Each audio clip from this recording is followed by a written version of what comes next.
Hey guys, Digital Gamer here, and I'm back with another build video. Today I'm going to be building Freya, the Norse god of the Valkyries. Freya is a magical melee god. She's an assassin slash mage type.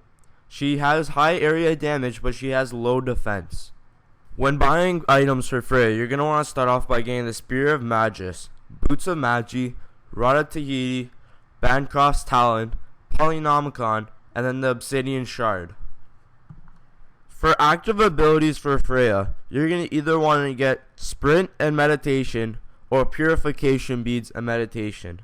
Now I know Sprint is one of the very defaults and so is Meditation, but they're two really good active abilities and people take it for granted. When buying consumables for Freya, early game you're going to want to start off by getting health pots and mana pots. Later game, if you got full build, full active abilities, you're going to want to get an Elixir of Power and Elixir of Defense to boost your stats. Now let's talk about Freya's abilities.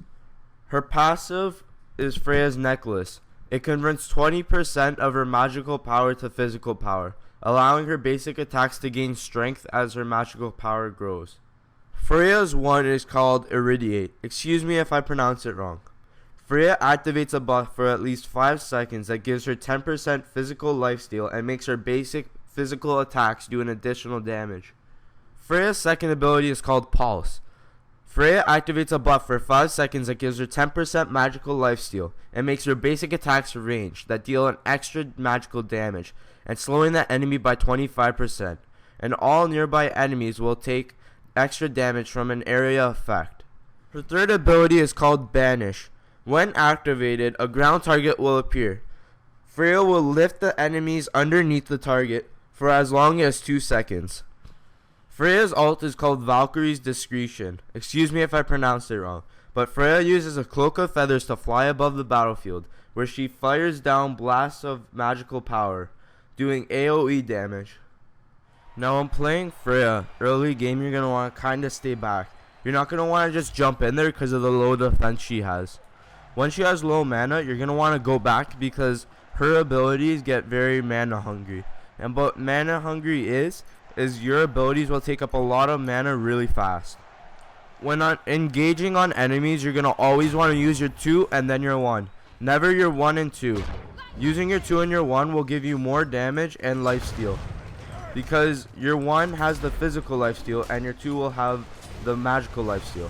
If they're getting away, you can use your ult to secure the kill, or you can do AoE damage to other enemies to help out your teammates. Freya is very good at securing kills and helping teammates out. Now when using Freya, you're going to want to go after the more squishy or lower targets. Like here, Ymir is very low, so we can easily kill him.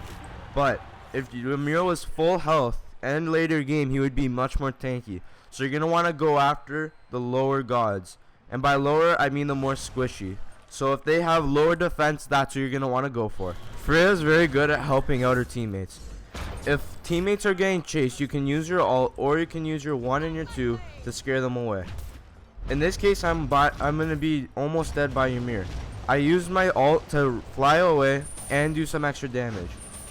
Aokong is now getting targeted by them, so I can lift Ymir to try to stop him from killing Aokong. Excuse me if I pronounced his name wrong too. Now I didn't actually record it, but by end game, before you use any abilities, you're going to have around 500 magic power. After you use your 2 and then your 1, you're going to have around 700 magic power. Now I hope you guys liked my build video. Don't forget to like, comment, and subscribe.